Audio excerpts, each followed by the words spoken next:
Hello everyone, welcome back to my channel. আমি পায়েল আর তোমরা দেখছো মিত্র লাইফস্টাইল ব্লগ। আজকে সরস্বতী পুজো। আশা করি বাগদেবীর আরাধনা প্রতিটা ঘরে ঘরে হচ্ছে এবং আজকে সারাটা দিন তোমরা কিভাবে কাটাচ্ছ অবশ্যই জানিও। আমার বাড়িতে তো পুজো, মানে আমার মামা বাড়িতে প্রতি বছর এই সরস্বতী পুজোতে আমরা সবাই একসাথে মিলে খুব হৈ হৈ করি, মজা করি। ঠাকুরমশাই ইতিমধ্যে চলে এসেছেন, দেখতে পাচ্ছ বাচ্চা কাচ্চারা সবাই রেডি, পাঞ্জাবি এবং শাড়িতে সবাই আজকে একদম সরস্বতী পুজোর রেডি বলতে পারো। আমার দিম্মা এখানে কাসর বাজাচ্ছে, পুজো হচ্ছে। আর এইভাবেই আজকে সকালটা শুরু হলো খুব সুন্দরভাবে।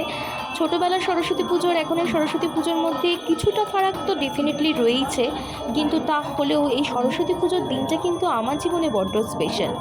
সকালবেলা উঠে উপোস থেকে, মানে না খেয়ে দিয়ে অঞ্জলি দেওয়ার এই ট্র্যাডিশনটা কিন্তু এখনও একদম চলে যাচ্ছে।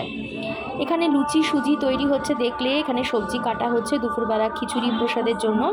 এখানে আজকে হয়েছে খিচুড়ি, যেটা প্রত্যেকের বাড়িতেই সরস্বতী পুজোতে হয়ে থাকে। খিচুড়ি হয়েছে সবজি দিয়ে, বাঁধাকপির তরকারি, বেগুন ভাজা এখানে তৈরি হয়েছে, সব পাতে পাতে বাড়াও হয়ে গেছে।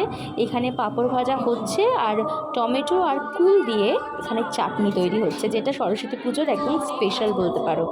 আজকে আমাদের দুপুরের মেনু তো একদম এইটাই ছিল। তোমরা আজকে দুপুরবেলা কে কী খেলে এটা একটুখানি অবশ্যই জানিও। আমি এখানে খেয়ে নিচ্ছি। ভিডিওটা ভালো লাগলে অবশ্যই কমেন্ট করে লিখে জানিও, আর ভিডিওটা ভালো লাগলে একটা লাইক অবশ্যই করে দিও। চ্যানেলে নতুন হয়ে থাকলে সাবস্ক্রাইব করে পাশে থেকো। ওকে, বাই।